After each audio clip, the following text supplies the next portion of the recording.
الحمد لله نحمده ونستعينه ونستغفره ونؤمن به ونتوكل عليه ونعوذ بالله من شرور أنفسنا ومن سيئات أعمالنا من يهده الله فلا مضل له ومن يضلل فلا هادي له ونشهد أن لا إله إلا الله وحده لا شريك له ونشهد أن سيدنا وحبيبنا وشفيعنا وسندنا محمدا عبده ورسوله صلى الله تعالى عليه وعلى آله وأصحابه وبارك وسلم تسليما كثيرا كثيرا أما بعد فأعوذ بالله من الشيطان الرجيم بسم الله الرحمن الرحيم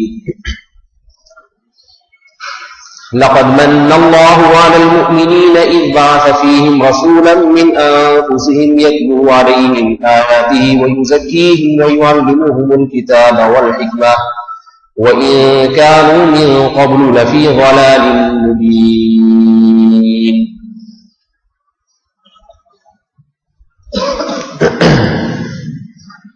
وقال النبي صلى الله عليه وسلم المرء مع من أحب يوم القيامة. وقال النبي صلى الله عليه وسلم لا تزال طائفة من أمتي ظاهرين على الحق أو كما قال صلى الله عليه وسلم.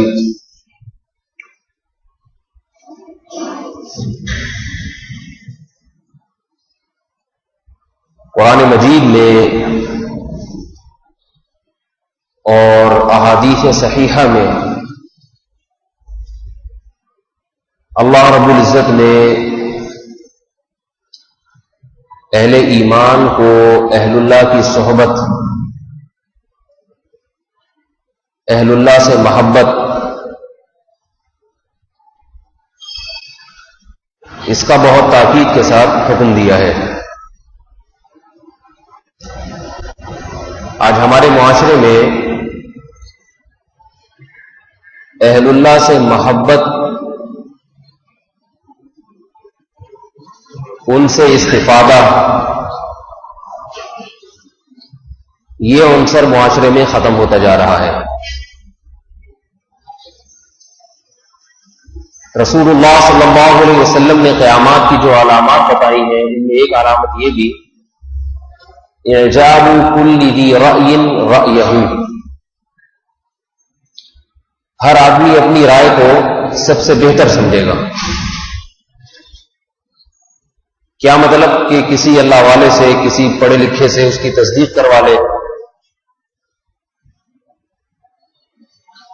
یا اپنی رائے کو دوسرے کی رائے پر قربان کر دے، یہ جذبہ ختم ہو جائے گا. اس حدیث کی سند کی تو پوری طرح مجھے تحقیق نہیں ہے، مگر دوسری احادیث سے اس مضمون کی تائید بہرحال ہوتی ہے.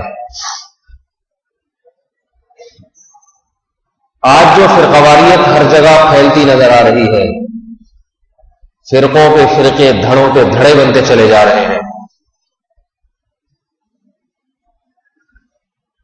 اس کی بنیادی وجہ افراط و تفریط ہے. ایک فریق وہ ہے جو اہل اللہ اور اللہ والوں سے محبت میں غلو کر رہا ہے، تجاوز کر رہا ہے، حدود کو توڑ رہا ہے. اور ایک فریق وہ ہے جو سرے سے علماء صلحاء کو کچھ مانتا ہی نہیں. اس فریق کا خیال یہ ہے کہ دین کی بات کسی سے سیکھنے کی ضرورت نہیں ہے، کسی سے حاصل کرنے کی ضرورت نہیں ہے. ہم چما دیگرے نیست، ہم جیسا کوئی نہیں ہے. دونوں فریق کے پاس اپنے اپنے دلائل ہیں، اور ایک وہ ہے جو اعتدال میں ہے، درمیانہ راستہ اختیار کیے ہوئے. میں آج پہلے فریق کی بات نہیں کروں گا جو غالی ہیں، جو غلو کرتے ہیں. یہ وہ لوگ ہیں جو اہل اللہ کو مختار کل، حاضر ناظر، شریعت ساز سمجھتے ہیں. ان کے ہاں کسی بزرگ کے ملفوظ میں اور محمد صلی اللہ علیہ وسلم کے ملفوظ میں کوئی فرق ہے ہی نہیں، بلکہ یہاں تک بھی ہے کہ اللہ کے نبی نے جو بات کہی ان کی نظر میں ان باتوں میں اتنا وزن نہیں ہے جتنا ان کے پیر و مرشد کی باتوں میں جان۔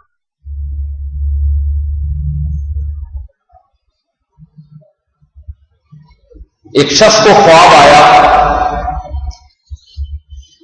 اور کہنے لگا کہ ہمارے پیر و مرشد حضرت مفتی رشید احمد صاحب رحمہ اللہ تعالی کی خدمت میں آیا اور عرض کیا کہ مجھے خواب میں رسول اللہ صلی اللہ علیہ وسلم نے حکم دیا کہ داڑھی رکھ لو، اس لیے میں نے رکھ لی۔ فرمایا دیکھیے حدیث کی کتابوں کی اہمیت خواب سے زیادہ ہے۔ یقیناً خواب بھی نبوت کا حصہ ہے، اس میں کوئی شبہ نہیں ہے،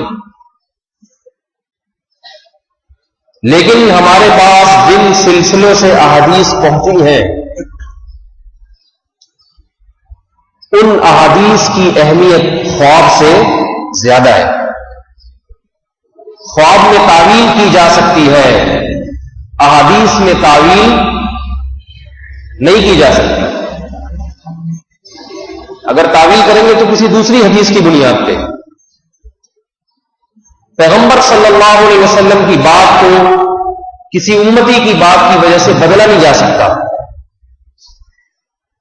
تو فرمایا کہ آپ کے سامنے کتنی مرتبہ پیغمبر کی یہ حدیث آئی کہ داڑھی بڑھاؤ، آپ نے اس حدیث پر عمل نہیں کیا، خواب میں آ کے کہہ دیا عمل کر رہے۔ حالانکہ خواب کی وہ اہمیت نہیں ہے جو کتابوں کی اہمیت ہے، وہ مستند زیادہ ہے۔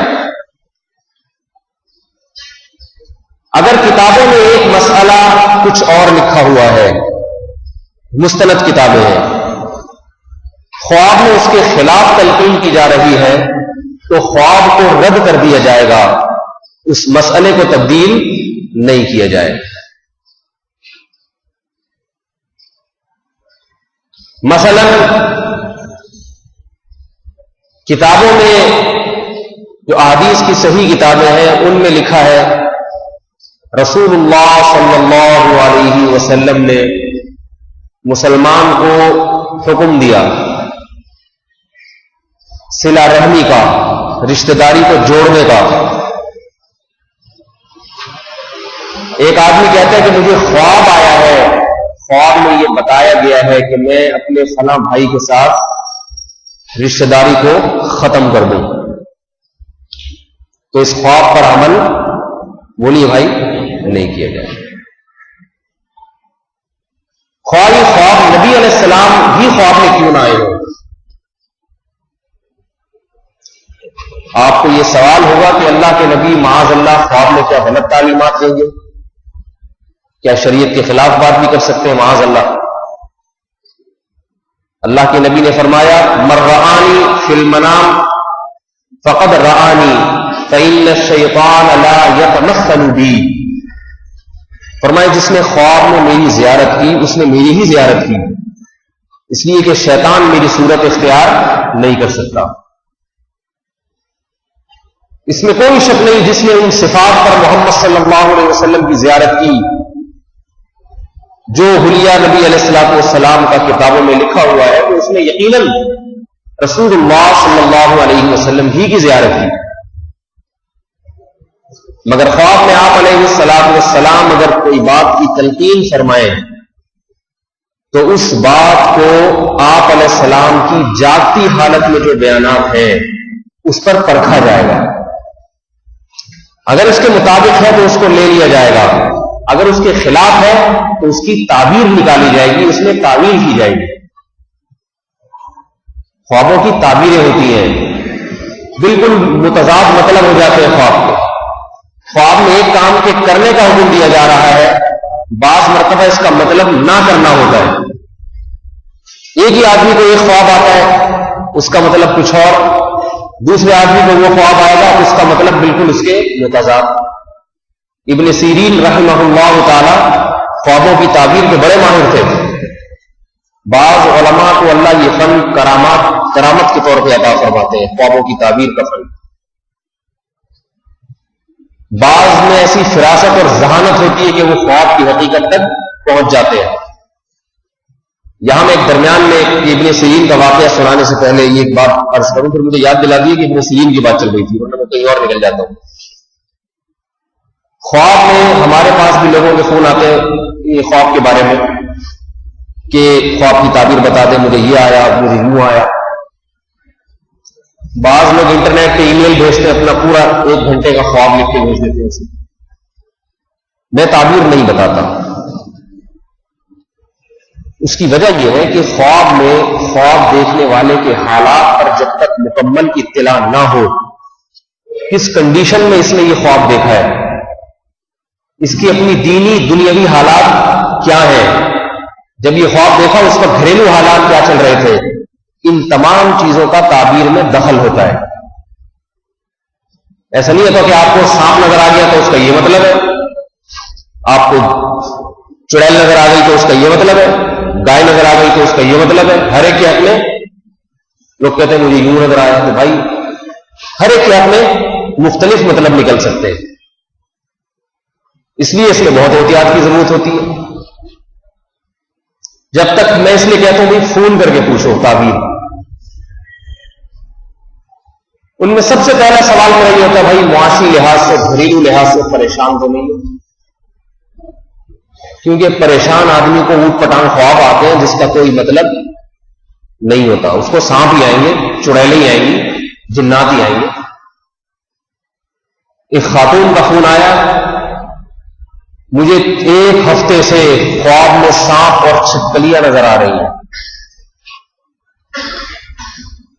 میں نے کہا مجھے پتا تھا کہ یا تو یہ طلاق یافتہ ہوگی یا بیوہ ہوگی، اور سسرال میں یا گھر بیٹھے بیٹھے تنگ آ گئی ہوگی، رشتے نہیں مل رہے ہوں گے. میں نے کہا آپ کی عمر کتنی ہے؟ 40 سال. میں نے کہا شادی ہو گئی؟ کہتی ہے نہیں. میں نے کہا آپ شادی کر لیں، چھپکلیاں بھی بھاگ جائیں گی، سانپ بھی. ظاہر ہے 40 سال تک شادی نہیں ہوئی تو ذہنی طور پر کس قدر اذیت اور کوفت والی زندگی ہے عورت کے لیے.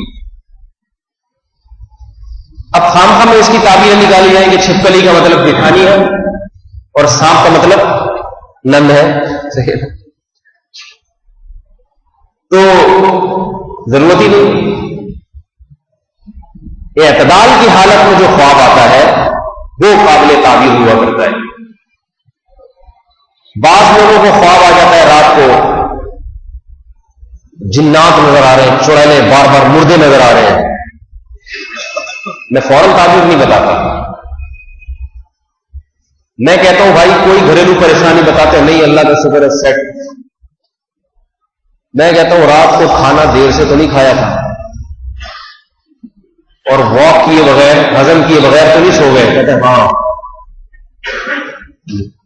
میں کہتا ہوں ان سے کہ جب پیٹ میں گیس ہوتی ہے نا، پیٹ میں یاد رکھیں جب گیس ہوتی ہے اور آدمی چت لیٹ کے سوتا ہے، چت سیدھا کروٹ کے بل میں، تو اس کو الٹے سیدھے خواب لازمی آتے ہیں، الا ماشاء اللہ. آپ تجربہ کر کے دیکھ لیں. رات کو کھانا دیر سے کھائیے، حفظان صحت کے اصولوں کی مخالفت، اور واکنگ کیے بغیر سو جائیے. اور شریعت بھی کہتی ہے، سائنس بھی کہتی ہے کروٹ کے بل لیٹنا چاہیے. اللہ کے نبی نے تلقین کی ہے، اور دائیں کروٹ پہ لیٹنے کا حکم ہے. آپ سیدھا چت لیٹ کے سو جائیں. پھر بھی اگر ڈراؤنے خواب نہ آئے تو شاید ہی اب نارمل ہونے کی علامت ہے کہ معدے پہ جب گیس کا دباؤ پڑتا ہے تو دماغ بھی اس سے متاثر ہوتا ہے، تو وہ احتجاج کرتا ہے. خواب میں کبھی چھپکلیاں دکھائے گا، کبھی چڑیلیں دکھائے گا، کبھی جنات، کبھی مردے، کبھی جنازے، اور کبھی قبرستان. تو یہ چیزیں آتی. مجھے خود رات میں عجیب سے خواب آ رہے تھے، پیٹ میرا کچھ تھوڑا سا خراب تھا، تو میں باقاعدہ رات کو 2 بجے اٹھ کے بیٹھ گیا. مجھے نظر آ رہا ہے کہ ایک صاحب پہ جن چڑھا ہوا ہے اور میں جن اتار رہا ہوں. صحیح، پیٹ میرا خراب ہے مگر جن اس پہ چڑھا ہوا ہے. بس جن کی زیارت کسی بھی طریقے سے ہونی ہے، پیٹ خراب، تو باقاعدہ گھبرا کے اٹھ کے بیٹھ گیا. تو ایسے خوابوں کی تعبیریں نہیں ہوتی. جو بعض لوگوں کو نمبر بنانے کا شوق ہوتا ہے، ایک خواب سینٹر کھولا ہوا ہے انہوں نے، سنا ٹی وی پہ بھی ایسے چینل آتے ہیں، کوئی بھی پرچے لکھ کے بھیجنا مجھے یہ نظر آیا تو اس کی تعبیر نکال دی، یہ ہے چینل چل رہے ہیں، پیسہ کما رہے ہیں۔ دیکھو ڈاکٹر جو حقیقی ڈاکٹر ہوگا، آپ جا کے اگر کہو گے میرے سر میں درد ہے، فوراً دوا نہیں بنا کے دے گا، اس کی وجہ پوچھے گا بھائی کیوں ہے، نیند پوری نہیں ہوئی ہے تو پہلے سو جاؤ، یہ درد خود بخود ٹھیک ہو جائے گا۔ گلا خراب ہے اس کی وجہ سے درد ہو رہا ہے، بخار ہے تو اس کا علاج کرے گا، ہر ایک کو ایک لاٹھی سے ہانکنے کی کوشش نہیں کرے گا۔ خوابوں کی تعبیر میں بھی ہر شخص کے حالات مختلف، بہت ساری وجوہات ہیں، ان وجوہات میں سے کوئی وجہ بھی نہ ہو پھر خواب کی تعبیر بتائی جاتی ہے۔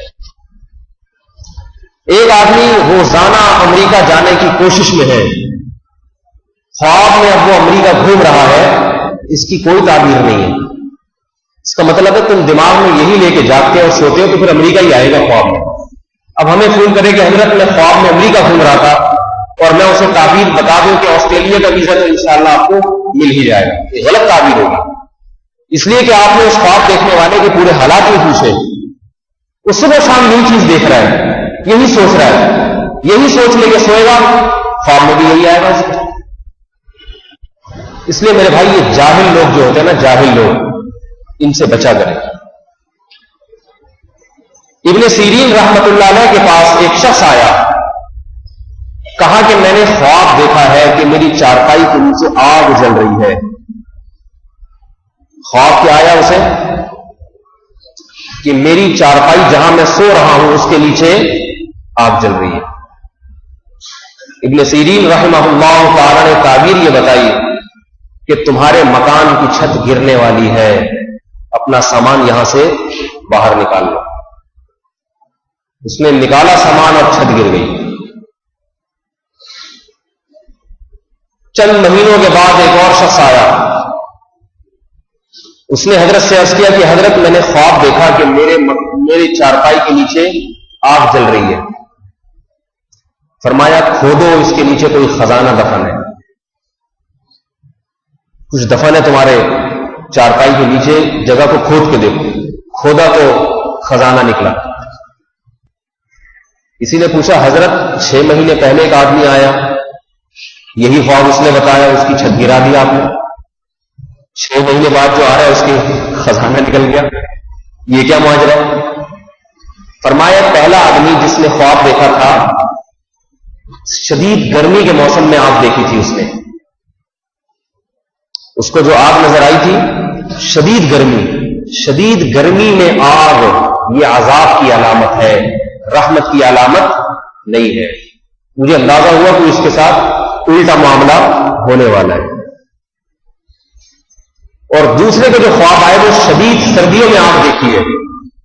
شدید سردی میں آگ بہت بڑی رحمت اور نعمت ہے، وہ آگ کے متلاشی ہوتے ہیں۔ اس کے نیچے آگ جل رہی ہے تو اس کے مطلب نیچے ہی اللہ کی کوئی رحمت اس کے لیے موجود ہے۔ تو دیکھیں صرف موسموں کے فرق سے خواب کی تعبیر میں فرق پیدا ہو گیا۔ جب بات خواب کی چل رہی ہے تو جلدی ایک مسئلہ خواب سے متعلق بتا دو۔ ارادہ تو یہ ہوتا ہے نا عوام کے فائدوں کو، جنرل نالج کے لیے تو ہم بیٹھے نہیں ہیں، صحیح ہے، کوئی لیکچر تو ہے نہیں کہ آپ نے امتحان دینا اس موضوع پہ تیاری، جو مفید باتیں سامنے آتی ہیں تو آ جائے۔ حدیث میں آتا ہے رسول اللہ صلی اللہ علیہ وسلم نے فرمایا خواب کی تعبیر کے بارے میں، حدیث کا مفہوم ہے کہ خواب اس وقت تک معلق رہتا ہے، لٹکا رہتا ہے جب تک اس کی تعبیر نہ بتا دی جائے، لہذا جیسی تعبیر بتا دی جائے گی اسی کے مطابق خواب پھر وہی معاملہ ہوگا۔ قضی الامر الذی فیہ تستفتیان، یوسف علیہ السلام کے پاس جیل میں جب 2 قیدی آئے تعبیر پوچھنے کے لیے، ایک نے کہا انی ارانی آصر خمرا،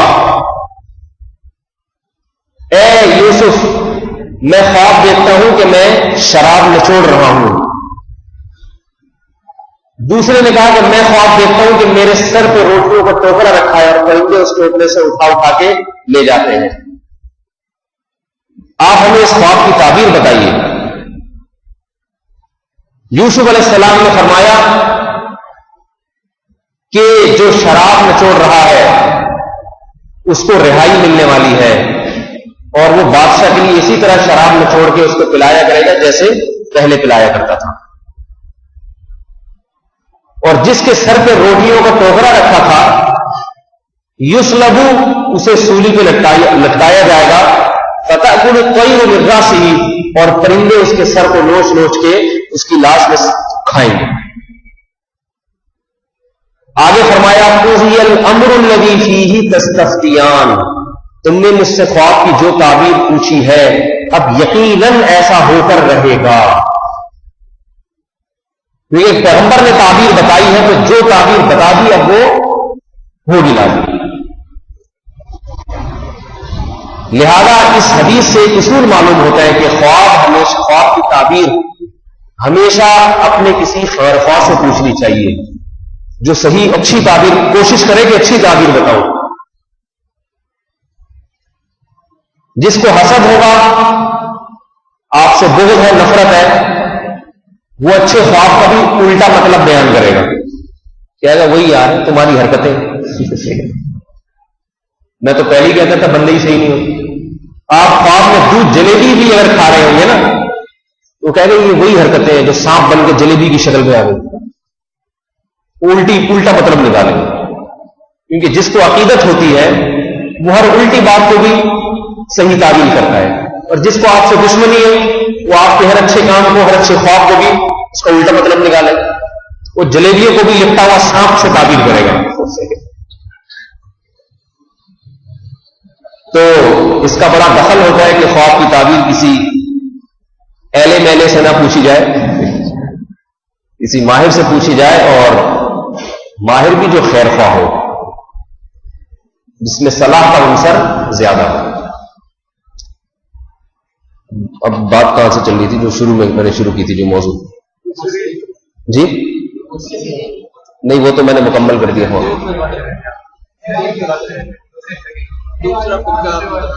ہاں میں یہ کر رہا تھا کہ ایک پہلا فرقہ یعنی ایک جو دین میں جس نے فرقواریت پیدا کی ہے وہ لوگ ہیں جو علماء کے اور اپنے بزرگوں کی شان میں غلو کرنے والے اللہ کے نبی کی بات پر اپنے اکابر کی بات کو ترجیح دیتے ہیں اور شریعت دوسرے نمبر پر اور اپنے سلسلے یہ پہلے نمبر پر. آج اس کی بہت مثالیں ملتی ہیں. انہیں رسول اللہ صلی اللہ علیہ وسلم کا حکم بتایا جائے تو جی ہمارے پیر صاحب نے تو ہمیں ایسے حکم دیا ہے. تو پیر صاحب اللہ کے نبی سے بڑھ کر تو نہیں ہوئے. پیر صاحب پردہ ہی نہیں کرتے. کتنے مشائخ ایسے ہیں جو ویسے پردہ تو عورت پہ فرض ہوتا ہے مرد پہ نہیں ہوتا. پردہ بیچارہ برقع تو نہیں پہنے گا لیکن یہ کہ احتیاط عورتوں سے. صبح و شام خواتین آ رہی ہیں ان کی زیارتیں ہو رہی ہیں ان کے دوپٹے سونگے جا رہے ہیں. کچھ دن پہلے ایک عامل سے میری ملاقات ہوئی. عامل اور گدھے میں کوئی فرق نہیں ہوتا یاد رکھیں معذرت کے ساتھ. اپنے گھروں کو ان عاملوں سے بچائیں. انہوں نے بڑا بیڑا غرق کیا. آپ کو کچھ چیزیں دکھا بھی دیں گے یہ جنات دکھا دیں گے لوگوں کو یقین آ جاتا ہے لیکن جس گھر میں ایک دفعہ عامل آ گیا یاد رکھو وہ گھر جنات کا بسیرا بن جائے گا. پھر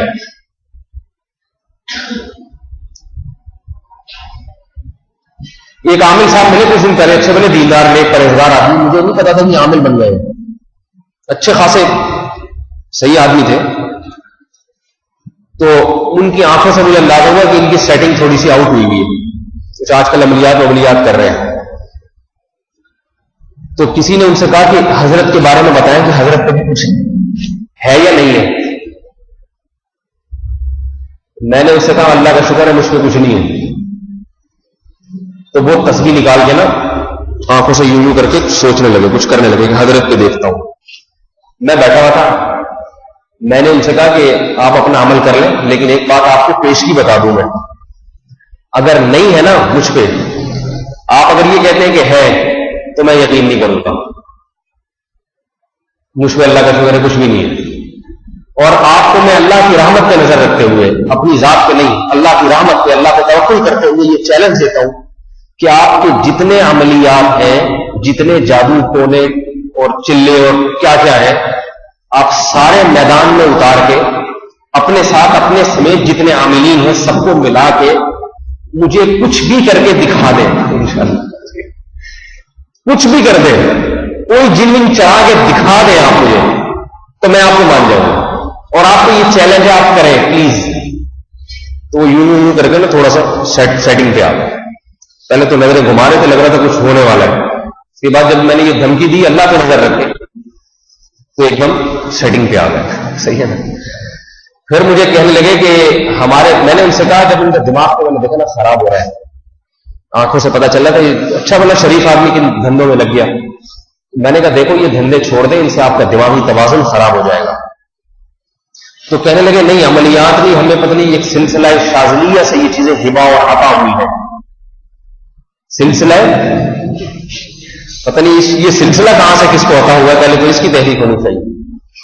سلسلہ شاذلیہ سے ہمیں یہ چیزیں عطا ہوئی ہیں، اور ہمارے پاس صحابی جنات بھی ہوتے ہیں. تو مجھے خیال ہوا کہ یہ بیچارہ بالکل ہی اس کو تو پورا کھول کے دوبارہ بنانا پڑے گا، یعنی اتنا خراب ہو گیا ہے کہ اب یہ اسی کنڈیشن میں ریپیئر نہیں ہو سکتا. یہ آدمی اچھا بنا سمجھدار آدمی، اور وہ کیا کہہ رہا ہے ہمارے پاس صحابی جنات بھی اویلیبل ہے. عقل کے اندھوں کو سوچنا چاہیے کہ جو صحابی ہوگا وہ کسی امتی کی خدمت کرے گا بیٹھ کے،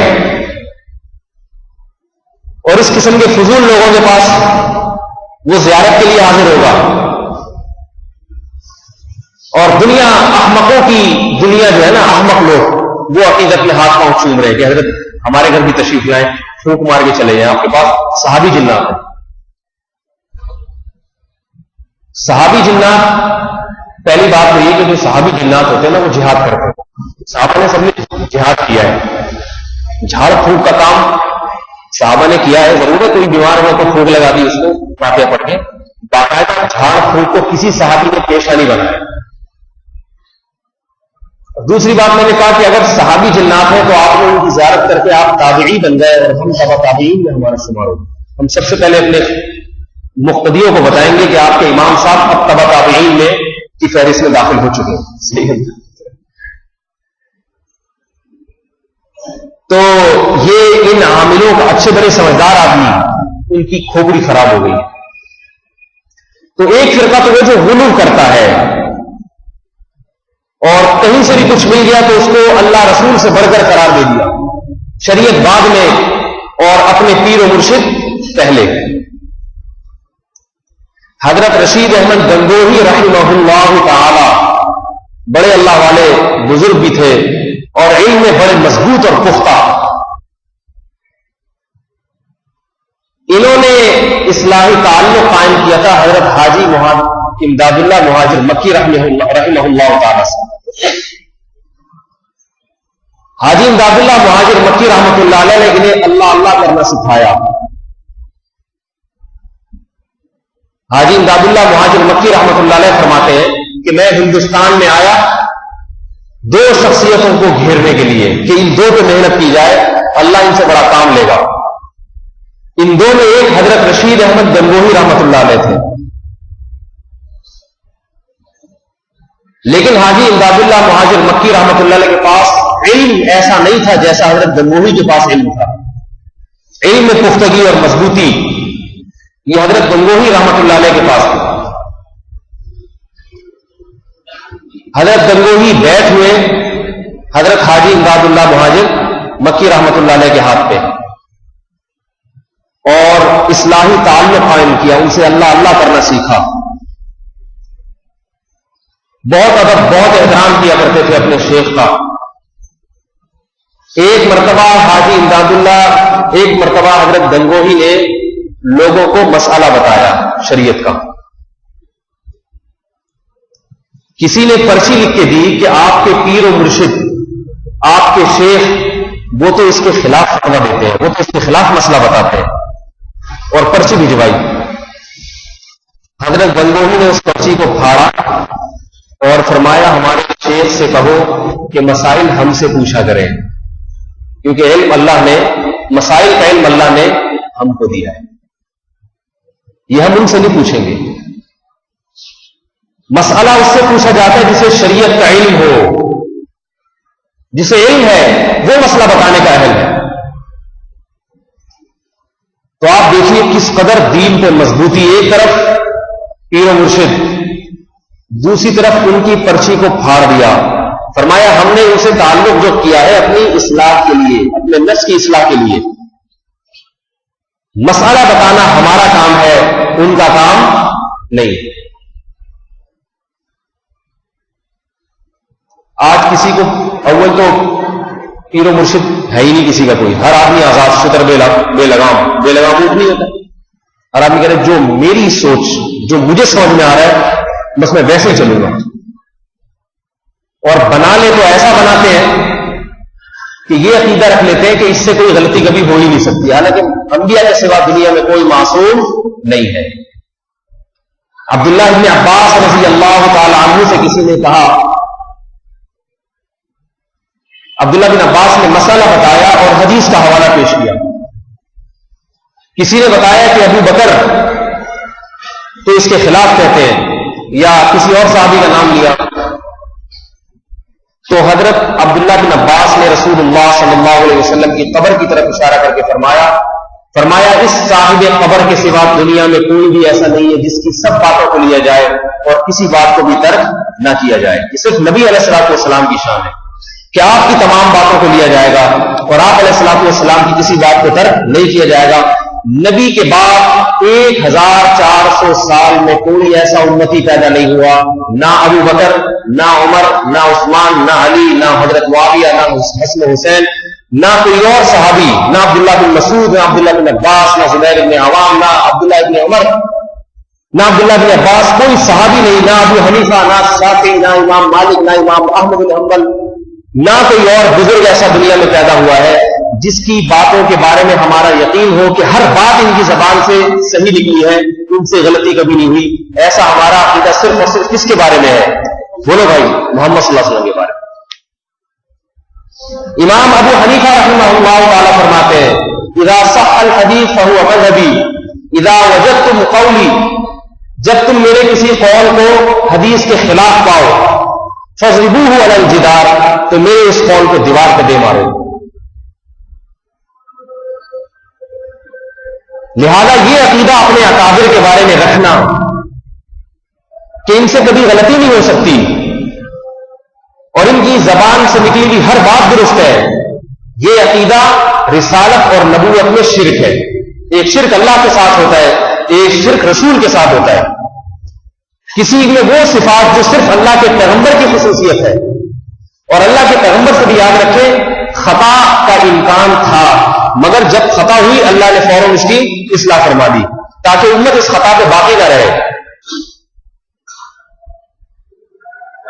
تو یہ عقیدہ کہ اللہ اس کے رسول صلی اللہ علیہ وسلم کے سوا دنیا میں کوئی بھی معصوم، بولو بھائی، نہیں. لہذا بعض لوگ تو گمراہ ہوئے اس عقیدے کی بنیاد پہ کہ پیران پیر نے جو لکھ دیا وہ پتھر پہ لکیر. اب ہماری بحثیں ہوتی ہیں، ہم قرآن حدیث کے دلائل لے رہے ہیں، وہ آگے سے کیا کہتے ہیں، فلاں بزرگ نے یہ لکھا، فلاں بزرگ نے یہ لکھا. اب میرے بھائی بزرگوں کا تو سلسلہ 1400 سال میں بہت طویل ہے، کس نے کیا لکھا، کس نے کیا لکھا. اب ہم کہیں بھائی ان بزرگ نے یہ بات درست نہیں لکھی، ان سے غلطی ہوئی ہے، تو کہتے ہیں توبہ توبہ، گستاخ اولیاء. صحیح ہے، گستاخ اولیاء. اتنے بڑے بزرگ کے بارے میں کہہ دیا کہ یہ غلط کہہ رہے ہیں، اور یہ مولوی آج کا خبر کی صدی میں بیٹھ کے کہہ رہے ہیں کہ میں صحیح ہوں وہ غلط. میں ان سے کہتا ہوں بھائی ان بزرگ کے علاوہ کو بھی تو دیکھو، ان نے یہ لکھا ہے تو ان کے علاوہ نے اس کے خلاف لکھا ہے. جس کی بات اللہ رسول کی موافق نظر آئے گی اسی کو لیا جائے گا، جس کی اللہ رسول کے خلاف نظر آئے گی اس کی بات کو ترک کیا جائے گا، اور اس کی شان میں گستاخی نہیں کی جائے گی بلکہ یہ تعویل کی جائے گی کہ انہوں نے جو سمجھا اس کے مطابق بتایا، یا ممکن ہے ان کے پاس یہ حدیث ہی نہ پہنچی ہو. ایک فریق تو یہ ہے. دوسرا فریق وہ ہے جو اہل علم کے استفادہ اور ان کی اتباع میں عار اور ذلت محسوس کرتا ہے. وہ یہ کہتا ہے کہ مجھے قرآن اور حدیث سمجھنے کے لیے علماء کی صحبت کی، علماء کے سامنے دوزانوں ہو کر بیٹھنے کی، ان سے علم حاصل کرنے کی اور ان کی اتباع کی چندہ ضرورت نہیں ہے. اس کا یہ دعویٰ ہے کہ یہ سارے مولوی غلط، ممکن ہے آپ لوگ سے بھی اس قسم کے لوگ صبح شام ملتے ہو کہ مولویوں کے پیچھے چھپ جانا چھوڑ دو. امام ابو حنیفہ کیا ہوتے ہیں, امام شافعی کیا ہوتے ہیں, یہ سب معاذ اللہ ان کی بات نقل کر رہا ہوں, اپنی نہیں کہہ رہا.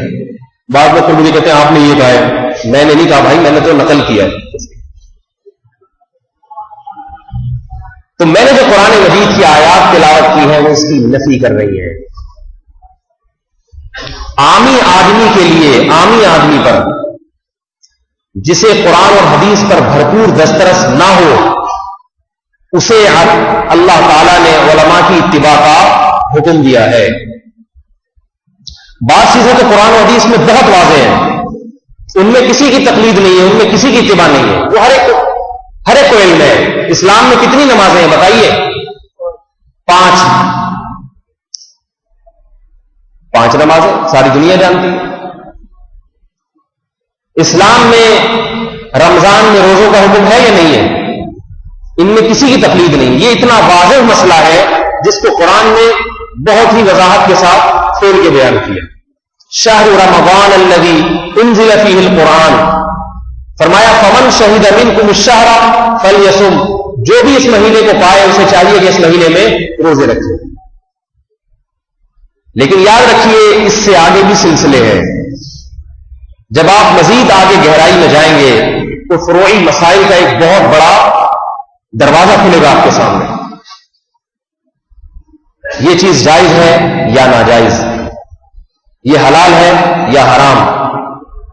اس معاملے میں آپ اگر براہ راست قرآن و حدیث سے استفادہ شروع کر دیں گے تو آپ کو یہ نہیں پتا چلے گا کہ قرآن کی یہ آیت منسوخ ہے یا ناسخ ہے. ایک صاحب میرے پاس آئے اور کہنے لگے کہ حدیث میں آتا ہے, میں کسی کی خدا نخواستہ نفی نہیں کر رہا, یاد رکھیے یہ تو فروعی مسائل ہیں, ان میں اختلاف تو 1400 سال سے چل رہا ہے اور آج تک قیامت تک چلتا رہے گا, اس میں کوئی غرض نہیں ہے. صحیح بخاری کی حدیث پیش کی کہ رسول اللہ صلی اللہ علیہ وسلم نے فرمایا کہ امام کے پیچھے جو شخص قرات نہیں کرتا, جو شخص لا صلاۃ الا بفاتحۃ الکتاب, جو سورہ فاتحہ کی تلاوت نہیں کرتا اس کی سرے سے نماز ہی نہیں ہے. لہذا امام کے ابتدا میں بھی آپ کو چاہیے کہ آپ سورہ فاتحہ کی تلاوت کریں. اس نے کہا دیکھو یہ حدیث ہے, اور لوگوں کو دکھا رہا تھا کہ علماء سے پوچھنے کی ضرورت نہیں ہے, مولویوں سے پوچھنے کی ضرورت نہیں ہے, یہ حدیث ہے تو بس پڑھ لیا کرو. میں نے ان سے کہا, میں نے کہا دیکھیں آپ خود مختار بننے کی کوشش نہ کریں, آپ اس مسئلے میں علماء کی اتباع کریں,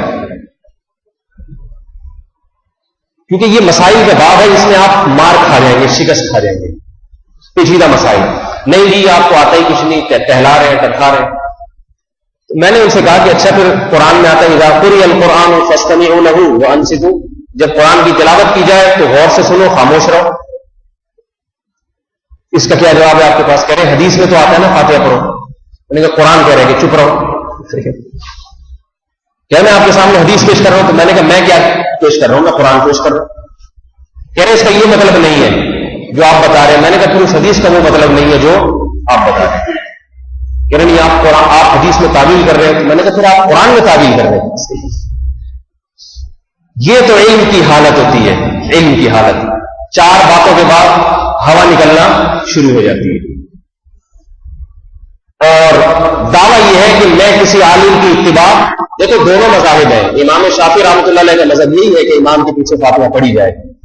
امام ابو حنیفہ کا مذہب یہی ہے کہ امام کے پیچھے فاتحہ نہ پڑھی جائے.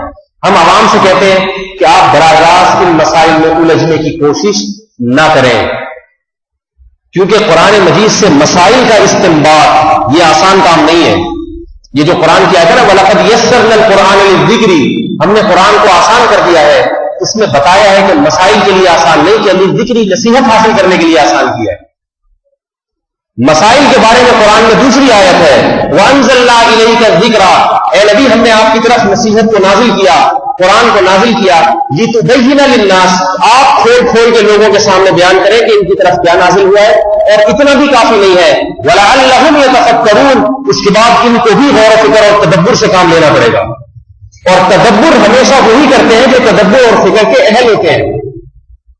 نمبر 1, فکر تدبر کے لیے ضروری ہے کہ جس چیز میں تدبر کیا جا رہا ہے اس کا علم کامل طور پر ان کے سینے میں محفوظ ہو.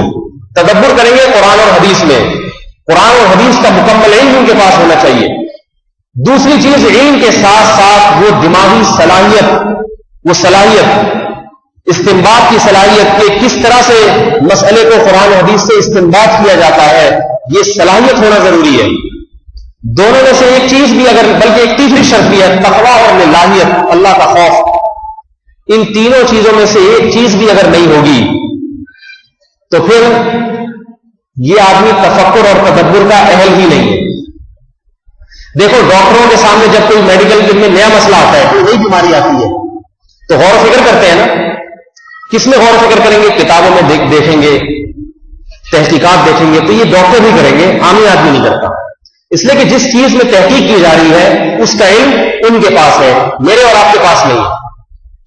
اور ان میں آگے وہی ڈاکٹر نکلیں گے، علم تو بہت سو کے پاس ہوگا، مگر تحقیق انہی کے سامنے آئے گی جن کے پاس بہترین دماغ اور ذہانت بھی ہوگی. یہ کام مسائل کے استنباط کا 15ویں صدی میں سے نہیں ہے، یہ رسول اللہ صلی اللہ علیہ وسلم کے دور سے شروع ہو چکا ہے. ضرورت اس وقت سے تھی، اسی وقت سے مسائل کا، قرآن و حدیث سے مسائل کو نکالنا اور عوام کے سامنے لانا اس کو، یہ کام آج نہیں ہوا. سب سے پہلے اجتہاد صحابہ کرام نے کیا ہے. حضرت عمر ابن خطاب رضی اللہ تعالی عنہ کے سامنے ایک مسئلہ حضرت عمر نے بیان کیا، صحیح بخاری کی حدیث ہے. میں بتا رہا ہوں کہ مسائل کا مسئلہ کتنا نازک ہوتا ہے، فروعی مسائل کا مسئلہ. حضرت عمر رضی اللہ تعالی عنہ نے کہا، اور مسئلہ بتایا، قانون بنایا کہ جس عورت کو اس کا مرد 3 طلاقیں دے دے، تو مسئلہ یہی ہے کہ وہ عورت عدت اپنے شوہر کے گھر گزارے گی، شوہر اسے اپنے گھر سے نکال نہیں سکتا. حضرت فاطمہ کھڑی ہوئی، فاطمہ بنت قیس کھڑی ہوئی اور عرض کیا کہ میں نے رسول اللہ صلی اللہ علیہ وسلم سے یہ بات سنی ہے کہ جس عورت کو طلاق بائن ہو جائے، 3 طلاقیں ہو جائیں، اس کے لیے نہ نفقہ ہے اور نہ سکنا. سکنا کہتے ہیں رہائش بھی نہیں ملے گی، اور عدت کے دوران اس کو نان نفقہ بھی شوہر کی طرف سے نہیں ملے گا. حوالہ کس کا دیا؟ محمد صلی اللہ علیہ وسلم کا، کہ نبی علیہ الصلوۃ والسلام نے یہ فیصلہ کیا ہے. حضرت عمر نے رجوع نہیں کیا اپنی بات سے، حالانکہ حوالہ پیغمبر صلی اللہ علیہ وسلم کو دیا جا رہا ہے. حضرت عمر نے فرمایا، لا ندع کتاب اللہ و سنت نبینا بقول امرأۃ لا ندری احفظت ام نسیت. لوگوں سے کہا کہ لوگوں، میں ایک عورت کے کہنے پر اللہ کی کتاب اور نبی کے طریقے کو ترک نہیں کر سکتا، کیونکہ قرآن کہہ رہا ہے وَلِلْمُطَلَّقَاتِ مَتَاعٌ بِالْمَعْرُوفِ وَإِذَا طَلَّقْتُمُ النِّسَاءَ فَطَلِّقُوا يَا أَيُّهَا النَّبِيُّ إِذَا طَلَّقْتُمُ النِّسَاءَ فَطَلِّقُوهُنَّ لِعِدَّتِهِنَّ اور آگے فرمائے لَا تُخْرِجُوهُنَّ مِن بُيُوتِهِنَّ. قرآن کہہ رہے کہ جب عورت کو طلاق ہو جائے، اللہ فرماتے ہیں طلاق یافتہ کو اپنے گھر سے نہ نکالو، وَلَا يَخْرُجْنَ اور وہ خود بھی نہ نکلے. یہ جو ہمارے معاشرے میں دستور ہے نا، طلاق دیے دھکے دے کے باہر نکال دیا، یہ جاہلوں کا دستور ہے. مسلمانوں کو شریعت نے اس کی اجازت نہیں دی ہے. تو حضرت عمر نے فرمایا کہ اللہ فرما رہے ہیں کہ طلاق یافتہ عورت کا نان نفقہ اور رہائش کس کے ذمہ ہے؟ طلاق دینے والے مرد کے ذمہ، جب تک عدت پوری نہیں ہو جاتی. قرآن یہ کہہ رہا ہے، اور اس میں قرآن نے کوئی فرق نہیں کیا کہ طلاق بائن ہو یا طلاق رجعی ہو، ہر طرح کی طلاق کے بارے میں. لہذا فرمایا کہ میں اللہ کے اس کلام کو ایک عورت کے کہنے پر ترک نہیں کر سکتا. رہا یہ مسئلہ کہ عورت نبی کی حدیث بیان کر رہی ہے، فرمایا لا ندری احفظت ام نسیت، ممکن ہے سے کوئی بھول چک ہو گئی ہو بیان کرنے میں، اس فیصلے کو سمجھنے میں کوئی بھول چک ہو گئی ہو. ایک طرف اللہ کی کتاب ہے اور ایک طرف ہمارے سامنے نبی کا وہ طریقہ جو تواتر کے ساتھ ہمارے پاس پہنچا، اس کو ترک نہیں کر سکتے. دیکھو امیر المومنین ہیں، عمر ابن خطاب ہیں، ان کے سامنے چونکہ قرآن کی وہ آیات موجود تھی، لہذا فوراً حدیث سن کے اپنے مسئلے سے رجوع نہیں کیا، علم کامل تھا. آج ایک جاہل آدمی اس کے عوام کے سامنے آتے یہ حدیث ہے، تمہارے مولوی یہ بتاتے ہیں، حدیث میں یہ لکھا ہوا ہے، مولوی کے مانو گے یا حدیث پہ چلو گے؟ ایک دم ایمان سے کھیلنا شروع کر دیا. وہ کہتا ہے یار اب تو اپنے مولوی صاحب کو بڑے نیک سمجھتے تھے, آج تک یہ بتاتے رہے ہم.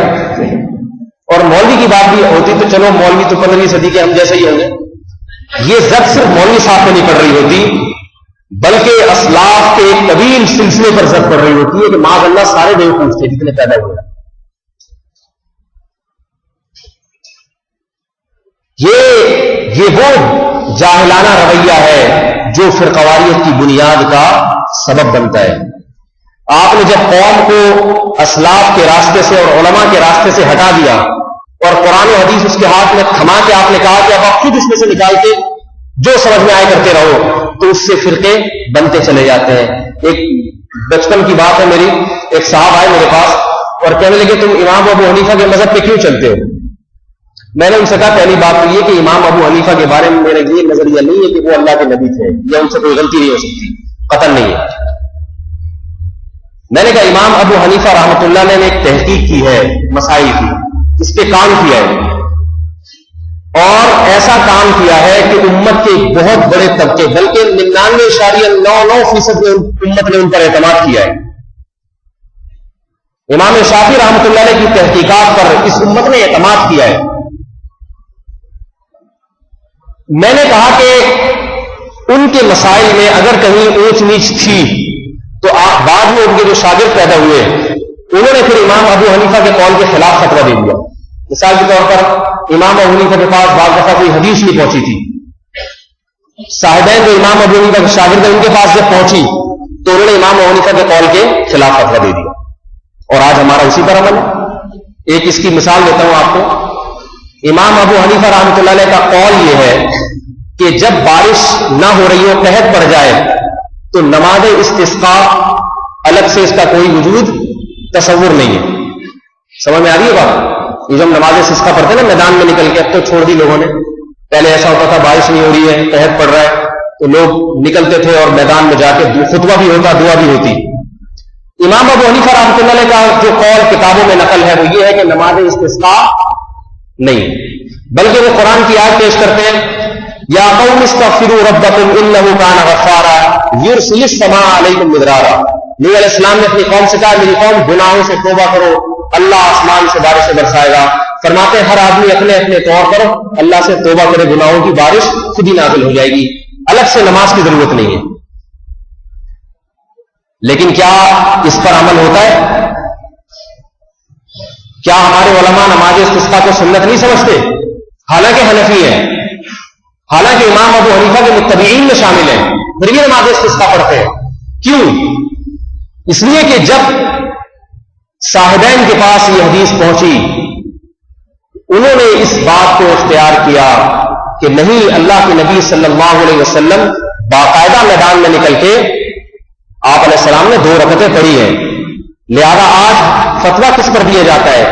امام ابو حنیفہ کے قول پہ فتویٰ نہیں دیا جاتا, فتویٰ دیا جاتا ہے ابو یوسف اور امام محمد رحمۃ اللہ علیہ کے قول پر. تو میں نے کہا کہ ایک کام جو اور بہت ساری اس کی مثالیں وقت نہیں ہے ورنہ میں دیتا. تو فقہ حنفی کا مطلب ہر بات ابو حنیفہ کی لینا یہ نہیں ہے, بلکہ جو مسلک امام ابو حنیفہ کی طرف منسوب ہے, جس کی بنیاد انہوں نے لکھی, اس پر عمل کرنا, اس کو فقہ حنفی کہا جاتا ہے. یہاں ایک اعتراض ہوگا کہ مسلک کی بنیاد تو نبی نے رکھی تھی, ابو حنیفہ نے تھوڑی رکھی تھی. بعض لوگ یہ بھی کہتے ہیں. یاد رکھیے رسول اللہ صلی اللہ علیہ وسلم نے کسی مسلک کی بنیاد نہیں رکھی. اسلام کی تشریحات میں اختلاف ہوا ہے, جو مسائل کی تشریحات میں, اور وہ ہر صحابہ کے دور میں بھی ہوا ہے, لیکن یہ اختلاف اتنے بڑے پیمانے پر نہیں تھا. صحابہ کے دور میں جس کو جس چیز کی ضرورت ہوتی وہ کسی صحابی سے جا کے, عالم سے جا کے مسئلہ پوچھ لیتا اور اس پر عمل کر لیتا. لیکن جب یہ سلسلہ پھیلا ہے, لوگوں میں شہوت کا, خواہشات کا غلبہ آیا ہے, تو علماء نے اس بات کا انتظام کیا اور عوام کو بھی اس بات کا حکم دیا کہ اس معاملے میں کسی ایک مسلک کو جو رسول اللہ صلی اللہ علیہ وسلم سے ثابت ہو. فقہ حنفی کے جتنے مسائل ہیں محمد صلی اللہ علیہ وسلم سے ثابت ہیں, فقہ شافعی کے جتنے مسائل ہیں محمد صلی اللہ علیہ وسلم سے ثابت ہیں، فقہ حنبلی کے جتنے مسائل ہیں محمد صلی اللہ علیہ وسلم سے ثابت ہیں، فقہ مالکیہ کے جتنے مسائل ہیں محمد صلی اللہ علیہ وسلم سے ان کی کوئی نہ کوئی اصل ملتی ہے۔ تو علماء نے یہ حکم دیا، فتویٰ دیا کہ کسی ایک مسلک کو اختیار کیا جائے۔ اگر آدمی اختیار نہیں کرے گا اور شتر بے مہار کی طرح گھومے گا تو اسے جہاں آسانی نظر آئے گی اس کو اختیار کرے گا۔ مثال کے طور پر میں آپ کو ایک بات عرض کروں،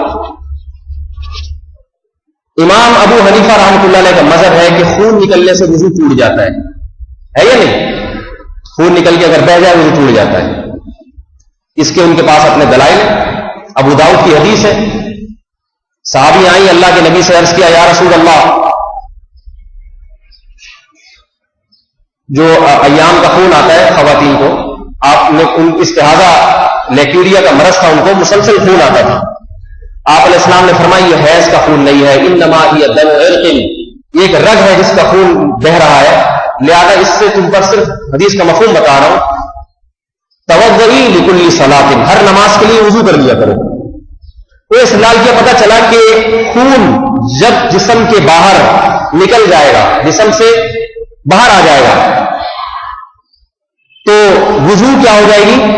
واجب ہو جائے گی۔ استدلال کیا یہاں سے۔ امام شافعی رحمۃ اللہ علیہ کا مذہب یہ ہے کہ خون نکل کے بہ جائے اس سے وضو نہیں ٹوٹتا۔ ان کی دلیل وہ مشہور حدیث ہے، وہ صحابی کا عمار بن یاسر نماز پڑھ رہے تھے، تیر آ کے لگا ان کے، خون نکلا، اسی طرح نماز مکمل کی، ختم کر دی نماز۔ اگر خون نکلنے سے وضو ٹوٹ جاتا تو یقیناً وہ دوبارہ نماز پڑھتے یا وہیں سے نماز توڑ کے چلے جاتے۔ اس کے جوابات امام یعنی احناف کی طرف سے دیے جاتے ہیں کہ بھائی ٹھیک ہے، اس پر تو یہ اشکال بھی ہوتا ہے کہ اگر خون نکلنے سے وضو نہیں ٹوٹتا تو خون کو ناپاک تو سبھی مانتے ہیں، کپڑے تو ناپاک ہو گئے تھے، تو کپڑے ناپاک ہونے کے بعد بھی تو نماز نہیں ہوتی۔ تو اس کا مطلب ہے کہ یا تو یہ حدیث منسوخ ہے، یا ممکن ہے کہ نبی علیہ الصلوۃ والسلام کو اس واقعے کی اس طرح سے اطلاع نہ ہو، یا یہ بھی ممکن ہے کہ اللہ کے نبی نے اس کو اس طرح باقی نہ رکھا ہو، کیونکہ خون بہرحال ناپاک چیزوں کپڑے میں لگے گا تو نماز نہیں ہوگی، جبکہ وہاں بے تحاشا خون لگ رہا ہے پھر بھی نماز پڑھ رہے ہیں، تو یہ حدیث تو آپ کے مسلک کے بھی خلاف ہے۔ یہ ایک الگ موضوع ہے، دونوں طرف سے دلائل دیے جاتے ہیں، لیکن دونوں کی اصل قرآن و حدیث سے ملتی ہے، صحابہ سے ملتی ہے، دونوں مذاہب صحابہ میں۔ دوسری بات، امام شافعی رحمۃ اللہ علیہ کا مذہب یہ ہے کہ عورت کو اگر ہاتھ لگ جائے تو وضو ٹوٹ جاتا ہے۔ اس کے اپنے دلائل ہیں ان کے پاس، اور قرآن و حدیث ہی سے استدلال کرتے ہیں، صحابہ کے اقوال سے ہی استدلال کرتے ہیں۔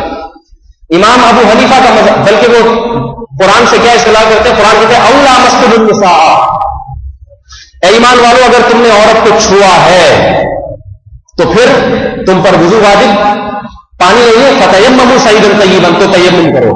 لامستم النساء، اس کا لفظی مطلب کیا ہے؟ عورت کو ہاتھ لگایا، چھوا تم نے۔ کہتے ہیں قرآن کہہ رہے دیکھو عورت کو چھونے سے، لہذا امام ابو حنیفہ کیا فرماتے ہیں کہ یہاں عورت کو چھونے سے مراد ہمبستری ہے، صرف چھونا مراد نہیں ہے۔ ہمبستری کی ہے تو وضو واجب ہوگا، غسل واجب ہوگا، اور ہمبستری نہیں کی تو غسل بھی واجب نہیں، وضو بھی واجب نہیں۔ دونوں کی دلیل بہرحال قرآن سے۔ اب آپ 15ویں صدی میں پیدا ہوئے، آپ نے کہا کہ میں صحابہ کے دور کی طرح جس سے مسئلہ میری سمجھ میں آئے گا میں اس پر عمل کروں گا۔ آئی بات سمجھ میں کسی ایک کی رائے پر ایک مسلک پہ نہیں چلوں گا، جہاں مجھے میری اپنی رائے میں کام کیا میں اس کو اختیار کروں گا۔ لہذا آپ نے جب وضو کیا تو آپ کا خون نکلا، آپ وضو لوٹا نہیں رہے، آپ سے کسی نے کہا بھائی وضو کر لو، آپ نے کہا نہیں، اس مسئلے میں مجھے امام شافعی کی بات ذرا زیادہ وزنی لگتی ہے، صحیح ہے، وضو نہیں ٹوٹتا، لہذا میں اسی طرح نماز پڑھوں گا۔ تھوڑی دیر میں کوئی بچی کھیلتی ہے یا آپ نے اس کو پیار کیا، تو اب وہ آدمی کہہ رہے کہ بھائی امام شافعی رحمۃ اللہ علیہ کے نزدیک تو بچی کو پیار کرنے سے وضو ٹوٹ جاتا ہے۔ وہ کہہ رہے اس مسئلے میں مجھے امام ابو حنیفہ کی بات ذرا زیادہ لاجیکل معلوم ہوئی ہے، بچی تو ہے، آگ لگ گیا تو کیا ہوگی؟ تو بتاؤ دین ایک تماشا اور مذاق بنے گا یا نہیں بنے گا؟ اور بنا ہوا ہے، تماشا بن جائے گا دین ایک. کبھی کس کو آج ان کی رائے, میں نے ایک آدمی کو دیکھا جن کا یہ رائے تھی کہ میری جو سمجھ جائے گا نا قرآن میں اس پر عمل کروں گا. روزانہ ان کی نماز کا طریقہ بدل رہا ہے کیونکہ تحقیق روز بدل رہی ہے. ایک دن میں نے دیکھا کہ جناب اتنی ٹانگیں چوڑی ہے اور نماز ہو رہی ہے اور رکوع سے اٹھنے کے بعد ہاتھ باندھ رہے ہیں. کچھ دن کے بعد دیکھا رکوع سے اٹھنے کے بعد ہاتھ چھوڑ رہے ہیں. میں نے کہا پہلے آپ باندھتے تھے, اب کہہ رہے تحقیق میری بدل گئی. چلو ٹھیک ہے, زندگی میں کبھی تحقیق, لیکن روزانہ کے حساب سے یہ سسٹم چل رہا ہے. یہ تحقیقات بدلتے بدلتے اب باقاعدہ ایسے ایسے فرقے وجود میں آ رہے ہیں, ایسے ایسے چیزیں مارکیٹ میں آ رہی ہیں. پہلے تو افراد کی تحقیق بدل رہی تھی, اب جماعتوں کی تحقیقات بدل رہی ہیں. آج کل کیماڑی میں جماعت المسلمین نام کا ایک گدھوں کا فرقہ, جس کو میں گدھوں کی جماعت کہتا ہوں, جن میں عقل اور شعور کے علاوہ ہر چیز موجود ہے, وہ آج کل بہت متحرک ہے. ان کی تحقیق یہ ہے, تحقیق علماء کی اتباع میں آر محسوس کرتے ہیں, شرم محسوس کرتے ہیں. تو تحقیق مارکیٹ میں جو ان کی آج کل چل رہی ہے, وہ یہ کہتے ہیں کہ آج کل فرقے, کوئی ایسے ٹانگیں چوڑی کر کے نماز پڑھ رہا ہے, کوئی پتلی کر کے نماز پڑھ رہا ہے, اتنے سارے فرقے, ان سب پہ لعنت بھیجو معاذ اللہ. اور میری تحقیق یہ ہے کہ اللہ کے نبی نے حکم دیا کہ 15 آپ علیہ السلام نے فرمایا, صحیح مسلم کی حدیث ہے, کہ فرقواریت کے دور میں جماعت المسلمین اور اس کے امام کو لازم پکڑنا. اور آگے حدیث ہے, من شد عن جماعت المسلمین, جو جماعت المسلمین سے ذرا بھی علیحدہ ہوا, سز فی النار, اللہ اس کو قیامت میں بھی علیحدہ کر کے جہنم میں ڈالیں گے. لہذا انہوں نے جماعت المسلمین کے نام سے کیماڑی میں ایک تنظیم بنائی, اس کے امام کو رجسٹر کروایا حکومت سے, نمبر پلیٹ لگوائی, اس پہ رجسٹریشن نمبر, کاغذات ایشو ہوئے, اور اس کے بعد وہ تمام احادیثیں جو جماعت المسلمین کے بارے میں تھی وہ اس پر منتخب کرنا, اپنے فرقے پر منتخب کرنا شروع کر دیں. میرے ساتھ یہ کئی لوگ اس طرح کے الجھ چکے ہیں. ایک دفعہ ایک صاحب آئے, کہنے لگے کہ حدیث میں آتا ہے اللہ کے نبی نے فرمایا فرقواریت کے دور میں جماعت المسلمین کو لازم پکڑنا, لہذا ہم نہ حنفی ہیں, نہ شافی ہیں, نہ حدیث ہیں, نہ یوں ہے نہ وہ ہے, آپ آئے صرف جماعت المسلمین میں آئے اور شمولیت اختیار فرمائے اور جنت میں داخلہ آسان فرمائے. میں نے کہا اللہ کے بندے کیوں پیغمبر پر بہتان باندھتے ہو؟ پیغمبر نے یہ کہا تھا کہ فرقواریت کی دور میں مسلمانوں کی جماعت سے چمٹے رہنا. کیا مطلب؟ الگ فرقہ نہ بنانا, جیسے عام مسلمان چل رہے چلتے رہنا, تاکہ مسلمانوں کی اجتماعیت نہ ٹوٹے. اور رہا یہ اختلاف کہ کوئی ہاتھ اٹھا کے نماز پڑھ رہا ہے, کوئی امام کے پیچھے فاتحہ پڑھ رہا ہے, نہیں پڑھ رہا, یہ فرقواریت ہے ہی نہیں. وہ تو صحابہ میں اختلاف موجود تھے. صحابہ میں بعض لوگ رکوع میں جاتے ہوئے ہاتھ اٹھاتے اور بعض ہاتھ نہیں اٹھاتے. عبداللہ بن مسعود رفع الیدین نہیں کرتے تھے, عبداللہ بن عمر رفع الیدین کیا کرتے تھے. لیکن نہ عبداللہ بن مسعود کو جماعت المسلمین بنانے کا خیال آیا اور نہ عبداللہ بن عمر کو جماعت المسلمین بنانے کا خیال ہے. ایک دوسرے کے پیچھے نمازیں نہیں پڑھتے تھے, نہ ایک دوسرے کو کافر کہتے نہ گمراہ کہتے. حضرت عبداللہ بن عباس سے کسی نے شکایت کی کہ حضرت معاویہ ایک رکعت وتر پڑھتے ہیں, اب عبداللہ بن مسعود سے حضرت معاویہ ایک رکعت وتر پڑھتے ہیں اور آپ کہتے ہیں کہ لن تجزی الرکعۃ الواحدۃ فتو, کہ ایک رکعت وتر ہوتے ہی نہیں, آپ 3 سے کم کے قائل نہیں ہیں. تو عبداللہ بن مسعود نے یہ نہیں کہا اچھا قرآن حدیث کے خلاف چل رہا ہے, لہذا فرقواریت پھیل رہی ہے, اب 3 رکعت وتر والوں کی میں ایک الگ سے جماعت بناؤں گا اور اس کا نام رکھوں گا جماعت المسلمین. 1 رکعت وتر والے ایک الگ فرقہ ہو جائیں گے اور 3 والے الگ فرقہ. ایسا نہیں کیا. عبداللہ بن مسعود نے فرمایا دعہ فإنہ فقیہ, فرمایا معاویہ کو اپنے حال کو چھوڑو, وہ فقیہ آدمی ہے. اس کے بعد اپنے دلائل ہوں گے, بس ہمارے دلائل یہ جو آپ کے سامنے رکھ دیے. تو یہ اختلاف صحابہ میں بھی تھے, مگر ایک دوسرے کے خلاف کفر کے فتوے نہیں تھے. ایک دوسرے کی اقتدا میں نمازیں پڑھی جاتی تھی اور مل کر اللہ کے راستے میں جہاد کیا کرتے تھے. تو میں نے کہا کہ بدبخت آدمی, اللہ کے نبی نے فرمایا فرقواریت کی دور میں مسلمانوں سے چمٹے رہنا, جو مسلمین ہیں جس راستے پہ چل رہے ہیں ادھر ہی نیا فرقہ نہ بنانا, کیونکہ اللہ کے نبی نے فرمایا جو نیا فرقہ بنائے گا اور مسلمانوں کی جماعت سے ذرا بھی علیحدہ ہوا, قیامت میں علیحدہ کر کے جہنم میں ڈالا جائے گا. میں نے کہا آپ نے 2 جرم کیے.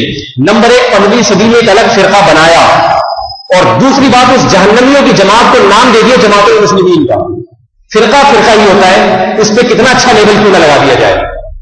ہندو اگر اپنی جماعت کا نام جماعت المسلمین رکھ لے اور پھر یہ دلائل دینا شروع کر دے کہ نبی نے فرمایا 15ویں صدی میں جماعت المسلمین کو لازم پکڑنا اور ہم ہیں جماعت المسلمین، تو آپ کیا کہو گے؟ آپ بولو گے تمہارا نام جماعت المسلمین ہے، نام ہے، تم ہو مسلمانوں کی جماعت نہیں، وہ ہندوؤں کی جماعت. اعمال سے پتہ چلتا ہے کہ مسلمانوں کی جماعت ہے یا ہندوؤں کی جماعت. تو دوسری بات میں نے ان سے یہ عرض کی، میں نے کہا اللہ کے نبی نے یہ بھی فرمایا تھا کہ قرب قیامت میں جب فرقے ہوں گے تو مسلمانوں کی جماعت سے چنتے رہنا، اور اگر مسلمانوں کی جماعت نہ ملے، نہ ہو، کفر کا غلبہ ہے ہر طرف، تو پھر جنگلوں میں نکل کے درختوں کے پتے چبانا. یہ نہیں کہا تھا پھر خود جماعت المسلمین بنا لینا، ایسی کوئی حدیث نہیں ہے. سمجھ رہے بات کو؟ میرا خیال ہے سمجھ میں نہیں آ رہی. ایسی کوئی حدیث نہیں ہے جس میں جماعت المسلمین ڈیزائن کرنے کا حکم ہو، خیبہ صاحب میں خود سے بنانے کا حکم ہو. میں نے کہا ایسی کوئی حدیث دکھائیں جس میں آ رہا ہو کہ فرقے ہو تو جب بنا لینا. میں نے کہا آپ نے تو بنائی ہے باقاعدہ. بنانے کا کہاں لکھا ہوا ہے؟ آپ کو چاہیے تھا آپ تلاش کرتے، مسلمانوں سے وابستہ رہتے. اگر آپ کا یہ خیال ہے کہ یہ سارے کافر ہیں معاذ اللہ، سارے گمراہ ہیں، تو بنانے کے نہیں بلکہ حدیث پر عمل کر کے جنگل میں نکلتے، درختوں کے پتے چباتے. میں نے کہا یہ اگر ممکن ہے تو پان چبا کے گزارا کرتے، پان پھر بھی تھوڑا سا ہم آپ کے لیے پان کا انتظام کر دیتے. ایسے ایسے احمق لوگ اور فتوے کیسے لگا رہے ہیں، ائمہ حرمین بھی معاذ اللہ کافر، یہ سارے مولوی معاذ اللہ کافر، اور یہ سارے غلط ہیں. 4 آدمی جو ہم ڈیڑھ عید کی ایک توحیدی فرقہ بھی آج کل نکلا ہوا ہے، بڑا کام کر رہا ہے وہ، یعنی کام کا مطلب یہ کام بگاڑ رہا ہے امت مسلمہ کا، اس کا بھی یہی ہے. سارے غلط، سارے کافر. ایک بات یاد رکھو، جو یہ کہتا ہے کہ سارے غلط ہیں تو فوراً میری طرف سے آپ کو اجازت ہے فتویٰ لگاتے کہ یہ تو بہرحال غلط ہے ہی ہے، کیونکہ سارے غلط قیامت سے پہلے نہیں ہو سکتے. جس دن قیامت آئے گی اسی وقت ہوں گے سارے غلط. اللہ کے نبی فرمایا میری امت حق پر غالب رہے گی، غالب. بہت بڑی جماعت ہے جو حق پر رہے گی. تو یہ نئے نئے فرقے جو ہے نا وہ نکلتے چلے جا رہے ہیں. یہ کیوں ہیں؟ اپنے آپ کو علماء کی اتباع سے دور کر دینا. تو اللہ تعالیٰ ان جاہلوں سے ہماری حفاظت فرمائے اور ایسے احمقوں سے جو قرآن حدیث کے نام پہ فرقے پھیلا رہے ہیں، ان احمقوں سے اللہ تعالیٰ ہم سب کی. کوئی آپ کو کوئی توحیدی فرقے والا ٹکر جائے، کوئی جماعت المسلمین کا ٹکر جائے، تو خود بحث کرنے کے بجائے اس کو میرے پاس لے آئیں اور اس سے یہ بھی کہیں کہ اکیلے نہیں، اپنے 8-10 ہم نواؤں کے ساتھ آنے کے لیے تیار نہ ہو تو فقیر وہاں جانے کے لیے تیار ہے. میرا یہ مشاہدہ ہے کہ یہ زہر کا پیالہ پی لیں گے لیکن کسی مولوی کے پاس اس طرح سے آنے کے لیے تیار نہیں. آئیں گے تو اکیلے، حالانکہ اکیلے آنے میں تو نقصان کا ڈر ہے. میں کہتا ہوں اپنے 10 آدمیوں کے ساتھ آؤ، 10 آدمیوں کے ساتھ کبھی نہیں آئیں گے، حالانکہ اس میں ان کا فائدہ ہے. مجھے ممکن ہے مجھے کٹائی لگا دیں لیکن 10 آدمی کے ساتھ کیوں نہیں آتے؟ تاکہ جب ان کی اس دھاندلی کو اور اس دھوکے اور فراڈ کو میں دکھاؤں تو 10 آدمیوں کے سامنے تم کو پتا چلے کہ ہمیں کیسے بیوقوف بنا رہے ہیں. اکیلے آتے ہیں تاکہ ہماری گمراہی اگر واضح بھی ہو جائے تو گھر کی بات گھر میں ہی رہے اور پتلی گلی سے نکل جائے. تو پتلی گلی والے راستے رکھے ہوئے ہوتے ہیں. تو اللہ تعالیٰ ان دونوں کی موضوع تو بڑا طویل تھا، انشاءاللہ اگلے ہفتے میں آپ کو اس پر کچھ عرض کروں گا کہ یہ جو ہم نے علم حاصل کیا ہے ان کے سلسلے ہیں باقاعدہ. یہ سلسلہ محمد صلی اللہ علیہ وسلم تک ملنا چاہیے. امام حنیفہ کوئی الیکٹرانک کوئی چیز نہیں تھی جو ایک دم سے خود بخود آ گئے. امام حنیفہ رحمۃ اللہ علیہ نے علم حاصل کیا ہے حضرت علقمہ حضرت ابراہیم نخعی رحمۃ اللہ علیہ سے. ابراہیم نخعی رحمۃ اللہ علیہ صحیح بخاری کے مشہور ترین راویوں میں سے ایک راوی ہے، بڑے امام تھے اپنے وقت کے. ابراہیم نخعی رحمۃ اللہ علیہ جو تھے وہ شاگرد تھے حماد الکوفی رحمۃ اللہ علیہ کے. حماد الکوفی اپنے وقت کے بہت بڑے امام تھے. حماد الکوفی رحمۃ اللہ علیہ شاگرد ہیں علقمہ اور اسود کے. علقمہ اور اسود صحیح بخاریوں کے کثیر راوی جن کا نام بہت زیادہ تھا ان میں سے ہیں، بہت بڑے اپنے وقت کے علامہ تھے. اور علقمہ اور اسود رحمۃ اللہ علیہ یہ شاگرد ہیں عبداللہ ابن مسعود رضی اللہ تعالیٰ عنہ کے. عبداللہ بن دیکھو نبی علیہ السلام کے ہزاروں صحابہ تھے لیکن چند صحابہ نے علم بہت حاصل کیا. عبداللہ بن مسعود صحابی ہے جو بچپن سے پیغمبر کے ساتھ رہے. صحابہ کہتے ہیں یہ سمجھتے تھے کہ یہ پیغمبر کے اہل خانہ میں سے ہیں. ان لوگوں نے علم آگے پھیلایا، ہر صحابی نے علم کا علم نشر نہیں کیا. جو اس طرح سے ساتھ رہے ہر ایک کو اجازت نہیں دی کہ مفتی بن جائے. عبداللہ بن مسعود کو مفتی بنایا گیا کوفہ میں، کیونکہ بچپن سے پیغمبر کے ساتھ، حتیٰ کہ رات کی تہجد کی نماز پیغمبر کے گھر میں جا کے دیکھتے تھے، تو صحابہ کہتے سمجھتے کہ آپ علیہ السلام کے رشتے دار ہے، یہ کوئی گھر والوں میں سے علم حاصل کیا۔ پھر عبداللہ بن مسعود کوفہ گئے، اور کوفہ میں عبداللہ بن مسعود کے ہزاروں شاگرد تھے، لیکن علقمہ اور اسود وہ دو شاگرد ہیں جنہوں نے بچپن سے اپنے آپ کو آپ کے ساتھ علم حاصل کرنے میں کھپا دیا، زندگی گزار دی۔ لہذا عبداللہ بن مسعود کی خلافت اور جانشینی منتقل ہوئی ہے حضرت علقمہ اور اسود کی طرف۔ علقمہ اور اسود نے یہ نہیں کہا مجھے عبداللہ بن مسعود سے سیکھنے کی ضرورت نہیں ہے، میں خود قرآن حدیث سے سیکھوں گا۔ آئیے سمجھے، اب عبداللہ بن مسعود نے یہ نہیں کہا کہ مجھے محمد صلی اللہ علیہ وسلم سیکھنے کی ضرورت نہیں ہے، قرآن میرے سامنے میں خود پڑھ کے سیکھ جاؤں گا۔ انہوں نے نبی کی صحبت اختیار کی، اور عبداللہ بن مسعود کی کثیر صحبت اختیار کی حضرت علقمہ اور اسود نے۔ علقمہ اور اسود کے ہزاروں شاگرد ہیں، مگر جو مقام حماد الکوفی رحمۃ اللہ علیہ کو حاصل ہوا وہ کسی کو حاصل نہیں ہوا۔ حماد الکوفی رحمۃ اللہ نے بہت طویل صحبت حضرت علقمہ کے ساتھ گزاری، اس کے بعد ان کو علم کی صلاحیت ان میں پیدا ہوئی، اور ان کے جانشین ابراہیم نخعی رحمۃ اللہ علیہ اور ان کے جانشین امام ابو حنیفہ رحمۃ اللہ علیہ، اور یہ سلسلہ آج تک اسی طرح چلتا ہوا ہے۔ ان درمیان میں ایک بھی ایسا نہیں ہے جس نے اٹھ کے کہا کہ مجھے کسی سے علم حاصل کرنے کی، کسی کے سامنے گھٹنوں کے ساتھ دو زانو ہو کے بیٹھنے کی ضرورت نہیں ہے، میں خود اپنی عقل کے اعتماد کرتا ہوں، میں کسی مولوی کو نہیں مانتا، مجھے علقمہ سے علم حاصل کرنے کی ضرورت نہیں، مجھے ابراہیم نخعی سے علم حاصل کرنے کی ضرورت نہیں ہے۔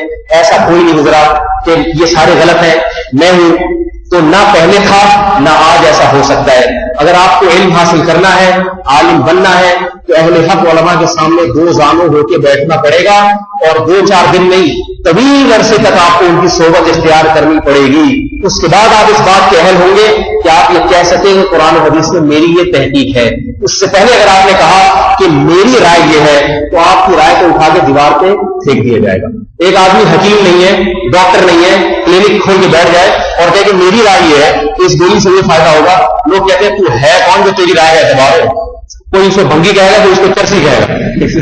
کیا یہ تیری تجھے آتا کیا ہے؟ تجھے کس نے اجازت دی؟ علم اتنا لاوارث سمجھا گیا ہے، علاج کرنے کی حکومت کی طرف سے کسی کو اجازت نہیں جب تک باقاعدہ ڈاکٹر یا حکیم نہ ہو۔ بتاؤ اجازت ہے؟ خلاف قانون نہیں ہے۔ تجارت کرنے کی اجازت نہیں ہے جب تک آپ کو باقاعدہ تجارت کا تجربہ نہ ہو۔ بڑے بڑے آپ کاروبار نہیں شروع کر سکتے، چھوٹے موٹے ریڈی لگا لیں، ہم دیکھ لیں یہ صحیح ہے۔ بڑا پروجیکٹ شروع کریں گے، آپ سے پوچھا جائے گا بھائی کیا کوئی باپ دادا نے ابا دادا نے کوئی گزرایا آپ کا؟ بینک آپ کو کروڑ روپے کا قرضہ دینے سے پہلے پوچھے گا کہ آپ کو اس طرح انویسٹمنٹ کا طریقہ سلیقہ آتا ہے یا ایسے نہیں پکڑا دے گا کہ آپ کی اپنی تحقیق آپ جہاں چاہے لگائیں۔ وہ کہے گا میرا قرضہ ڈوب بھی سکتا ہے، کہاں کیا آتا کیا ہے آپ کو، پہلے کیا کیا ہے آپ نے؟ تو تمام چیزوں میں ہر آدمی اہل نہیں ہے، لیکن علم دین اتنا لاوارث ہے، جو جاہل چرسی موالی اٹھے تو ہے کہ میری اپنی ذاتی تحقیق ہے، یہ میری رائے ہے، میں مسئلہ بتا رہا ہوں قرآن حدیث کی روشنی میں۔ تو روشنی کی بات آتی ہے تو وہی بات ہے بھائی لوڈ شیڈنگ میں روشنی ویسے ہی نہیں ہے، تو یہ بیچارہ کہاں سے روشنی جو ہے نا لے کر آ رہا ہے؟ یہ جہالت کی روشنی ہے، یہ علم کی روشنی نہیں ہے۔ تو اللہ تعالیٰ ہمیں اہل علم پر اعتماد عطا فرمائے اور ان کی اتباع کی، لیکن اس سے مراد اہل حق اہل علم ہے۔ اہل علم کی پہچان کیا ہے تو یہ ایک الگ موضوع ہے، پھر میں کبھی بتاؤں گا۔ سبحانک اللہم و بحمدک، نشہد ان